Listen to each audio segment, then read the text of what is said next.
आज हम पढ़ेंगे रेसिस्टेंस, रेसिस्टिविटी और कंडक्टेंस। सबसे पहले देखेंगे रेसिस्टेंस क्या होता है। रेसिस्टेंस क्या है? It is a measurement to the flow of current, it is a measurement of opposition of material to the flow of current. Material जो है वो करंट को मतलब एक अपोजिशन देता है, ठीक है, रोकने की कोशिश करता है उसको, करंट को।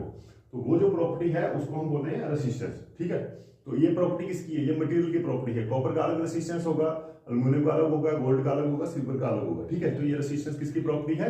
ये अलग अलग मटेरियल की प्रॉपर्टी है, हर एक मटेरियल का अलग अलग रेसिस्टेंस होगा, ठीक है। तो है क्या रेसिस्टेंस? ये है measurement of, it is opposition to the opposition of material to the flow of current. Current को कम करने की कोशिश करता है। मतलब इसको आप एक मान सकते हो, जैसे एक टैप होती है, वाल्व होता है ना पानी रोकने वाला, टैप भी एक वाल्व भी है। तो जैसे टैप पूरी खुली को छोड़ देते हो तो पानी बहुत फूल जाता है, ठीक है ना। तो टैप को जैसे धीरे धीरे कम करोगे तो पानी कम हो जाता है, ठीक है। लाइकवाइज रेसिस्टेंस को आप जैसे जैसे बढ़ाओगे तो पानी कम हो जाएगा, जैसे जैसे रेसिस्टेंस कम करोगे तो पानी मतलब करंट जो है वो ज्यादा जाएगा, ठीक है। तो ये कंट्रोल, करंट कंट्रोल करने का एक डिवाइस है रेसिस्टेंस जो है, ठीक है। तो नॉर्मली की हर एक मटेरियल की अलग अलग रेसिस्टेंस होती है, ठीक है। तो रेसिस्टेंस क्या है? Opposition to the flow of current by material. तो प्रॉपर्टी क्या है? मटेरियल की प्रॉपर्टी है। यूनिट क्या है इसका नापने का? ओम्स। ओम्स ऐसे होता है, ये ओम्स का निशान है, ये ओम्स ऐसे लिखते हैं। तो ऐसा यूनिट में इसकी ओम है। It is also defined as ratio of voltage upon current. अगर किसी मटेरियल का आपको नहीं पता है रेसिस्टेंस, तो उसमें क्या है, उसकी वोल्टेज नाप लो और करंट जो उसमें से फ्लो कर रहा है तो वो उतने वोल्टेज में उतनी इसकी रेसिस्टेंस होगी, ठीक है। तो रेसिस्टेंस हम इंडायरेक्टली नाप सकते हैं। It is also ratio of voltage upon current, तो रेसिस्टेंस आ जाएगी हमारी। फिर होता है कंडक्टेंस। कंडक्टेंस क्या है? Reciprocal of resistance. अगर रेसिस्टेंस आपका 2 ओम है तो 1/2 ओम जो होगी वो आपकी कंडक्टेंस आ जाएगी। मतलब ये है रेसिप्रोकल ऑफ रेसिस्टेंस, ठीक है। तो कंडक्टेंस को ऐसे मत समझो कि ये अलग यूनिट है, बेसिकली ये रेसिस्टेंस का उल्टा है, ठीक है। तो रेसिप्रोकल निकालेंगे तो आपका कंडक्टेंस निकल जाएगी। कंडक्टेंस का यूनिट क्या है? सीमेंस। क्या यूनिट है इसका? सीमेंस। तो इसको मोह भी बोलते हैं। क्या बोलते हैं? मोह। इसका जो सिंबल है उल्टा सिंबल है, जैसे इसका ऊपर था इसका उल्टा आ जाएगा, ठीक है। कंडक्टेंस पता चल गई। तो अब जैसे तो कंडक्टेंस क्या होगा? तो कंडक्टेंस की अगर डेफिनेशन कोई पूछे, अगर कंडक्टेंस की डेफिनेशन क्या है? It is a reciprocal of resistance. तो ये क्या करता था? ऑपोजिशन। रेसिस्टेंस क्या करता था? It is a measurement of opposition to the flow of current. तो करंट, कंडक्टेंस क्या होगा? ईज ऑफ, मतलब कितनी आसानी से करंट जाने देगा, ये मतलब उसको रोकने की कोशिश करता है। कंडक्टेंस मतलब कितनी आसानी से करंट जाने देगा, तो वो कंडक्टेंस वो है, ठीक है। तो it conductance is a measurement of easiness of material to the flow of current, ठीक है। तो उसका अपोजिट ये है रेसिस्टेंस। रेसिस्टेंस का अपोजिट है कंडक्टेंस, ठीक है। तो अब रेसिस्टेंस डिपेंड किस किस के पे करता है? रेसिस्टेंस डिपेंड करता है आपकी length, cross section and resistivity of conductor. Resistivity of substance हो गया, सिल्वर हो गया, कॉपर हो गया, एल्यूमिनियम हो गया, गोल्ड हो गया, ठीक है। तो अगर तो आपने कोई एक वायर ली है, मान लो एक वायर ली है आपने, ठीक है ना, कोई वायर ली है आपने, मान लो वायर का जो डाया है वो है ये वायर का, ये मान लो इसका जो है रेजिस्टेंस R, ठीक है। तो ये वाला जो साइड में जो एरिया होगा इसको क्या बोलेंगे? Cross section area. तो इसकी जो लेंथ होगी L मान लो इसकी लेंथ, तो क्रॉस सेक्शन एरिया क्या होगा इसका? πr², ठीक है ना। अगर रेडियस दे रखा तो πr² इसका क्रॉस सेक्शन एरिया होगा। तो ये किस पे डिपेंड है? एक तो लेंथ पे डिपेंड करता है, ये वाली लेंथ आ गई तो क्रॉस सेक्शन आ गया, ये साइड वाला जो एरिया होगा क्रॉस सेक्शन। सर्कुलर है तो सर्कुलर होगा, स्क्वायर होगा क्रॉस सेक्शन तो स्क्वायर वाला फार्मूला लगाएंगे, ठीक है। तो लेंथ पे डिपेंड करेगा, क्रॉस सेक्शन पे डिपेंड करेगा, and resistivity of material. Material कौन सा है? अगर कॉपर है तो कॉपर की रेसिस्टिविटी, एल्यूमिनियम है तो कॉपर की, एल्यूमिनियम की रेसिस्टिविटी पे डिपेंड करेगा। तो रेसिस्टिविटी है through out the conductor same रहती है, ठीक है।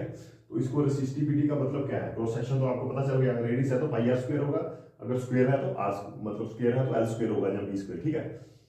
तो रेक्टेंगल होगा तो लेंथ टू ब्रेड्थ होगा क्रॉस सेक्शन एरिया, ठीक है। तो अब क्या है रेसिस्टिविटी? रेसिस्टिविटी क्या है? क्रॉस सेक्शन एरिया तो पता ही है, लेंथ आपको पता है नॉर्मली क्या होता है। तो रेसिस्टिविटी क्या है? रेसिस्टिविटी होती है resistance offered by two opposite faces of unit cube of given material. Unit के भी क्यूब हो गया, मान लो आप कॉपर की रेसिस्टिविटी देखना चाहते हो, कॉपर का जो एक लेंथ होगी वो उसका जो क्यूब होगा उसकी लेंथ भी 1 मीटर होगी, ब्रेड्थ भी 1 मीटर होगी, हाइट भी 1 मीटर होगी, ठीक है। 1 क्यूब का मतलब ये है, ये अगर क्यूब मतलब लेंथ, ब्रेड्थ और हाइट ये है 1 होनी चाहिए, ठीक है। तो वो जो अगर 1 क्यूब की एक साइड से वोल्टेज देंगे 1 वोल्ट और एक साइड से करंट एट 1 एम्पियर, मतलब 1 एम्पियर करंट जाएगा उसमें से एट 1 एम्पियर वोल्टेज में, वो जो रेसिस्टेंस ऑफर करेगा तो उसको क्या बोलेंगे? रेसिस्टिविटी, ठीक है। रेसिस्टेंस ऑफर्ड, रेसिस्टिविटी क्या है? It is a resistance offered by two opposite faces of unit cube of given material given material, ठीक है।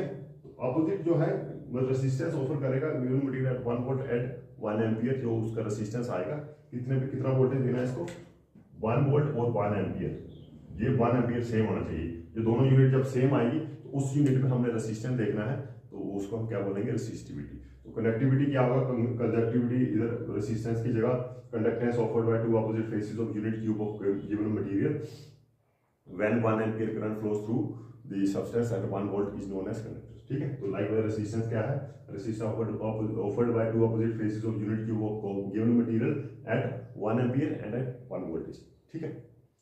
तो उसमें देखेंगे कितना भी रेसिस्टेंस आएगा तो इसकी यूनिट इसकी जो एसआई यूनिट है वो है ओम्स मीटर, क्या है ओम्स मीटर, ठीक है। ओम्स मीटर आएगी, जैसे आपने ये इधर रेसिस्टेंस क्या है V/I, तो ठीक है। तो रेसिस्टिविटी क्या आ गया, लाइक इधर रेसिस्टिविटी मान लो, तो रेसिस्टिविटी क्या आ गया RA/L। तो रेसिस्टेंस की यूनिट क्या है ओम्स, L की यूनिट क्या है मीटर, ठीक है। ओम मीटर रेसिस्टिविटी की यूनिट है। तो अब आएगा रेसिस्टेंस। हम रेसिस्टेंस की बात करते हैं। रेसिस्टेंस क्या है, अभी रेसिस्टेंस को क्या है अलग अलग टेम्परेचर पे चेंज हो जाता है। तो इसके लिए क्या है एक फार्मूला है R at that temperature upon equal to क्या है R initial multiplied by 1 plus temperature coefficient into temperature. तो ये अभी इसको फार्मूला हम चेक करेंगे। और रेसिस्टेंस का मतलब क्या है ये फार्मूला कहाँ यूज करेंगे, यहाँ पे अलग अलग टेम्परेचर। मान लो एक वायर है, वो आपने जो उसकी रीडिंग ले रखी है रेसिस्टिविटी की या रेसिस्टेंस की, वो 2 ओम ले रखी है एट 20 डिग्री सेल्सियस, ठीक है। 20 डिग्री सेल्सियस पे उसका रेसिस्टेंस है आपका 2 ओम है। लेकिन वही वायर जब आप इसको 60 डिग्री पे यूज कर रहे हो तो उसका जो रेसिस्टेंस है 2 ओम की जगह चेंज हो जाएगा, ठीक है। तो अभी हम एक क्वेश्चन लेते हैं कि ये कह रहा है कि एक क्वेश्चन है कि R 15 डिग्री सेल्सियस पे जो रेसिस्टेंस है एक वायर का 200 ओम है, कितना है 200 ओम। तो इसके अंदर जो टेम्परेचर कोफिशिएंट है वो होता है 0.0037 टेम्परेचर कोफिशिएंट है। और जो हमने जो वायर का रेसिस्टेंस देखना है 45 डिग्री पे कितना होना है। पहला जो दे रखा है वो 15 डिग्री पे दे रखा है, 45 डिग्री का टेम्परेचर इसका रेसिस्टेंस देखना वो कितना है। और इसका फार्मूला ये वाला यूज करेंगे हम, R initial multiplied by 1 plus coefficient into temperature. तो T क्या है, T होता है T2 minus T1, T2 minus T1। T2 क्या है R45 और T1 क्या है R15। तो 45 माइनस 15, ठीक है ना। 45 टेम्परेचर ये बेसिकली डिग्री सेल्सियस में है, 45 माइनस 15 क्या आ गया 30 आ गया, ठीक है। 45 माइनस 15 30 आ गया, कोफिशिएंट के साथ मल्टीप्लाई कर दिया इसको, ये आ गया। तो R15 कितना था 200 ओम, R15 पे 200 ओम था, और R45 पे हमारा क्या आएगा, ये आ जाएगा। मल्टीप्लाई करोगे 200 ओम्स को, इस फार्मूले डालोगे 222। 15 जब 15 डिग्री टेम्परेचर था तब कितना था रेसिस्टेंस 200 ओम। तो जब 45 डिग्री टेम्परेचर पे पहुंचा तो रेसिस्टेंस कितना बढ़ गया 22 ओम ज्यादा बढ़ गया, 222 ओम। तो देखा टेम्परेचर के साथ आपका रेसिस्टेंस चेंज होता है, ठीक है।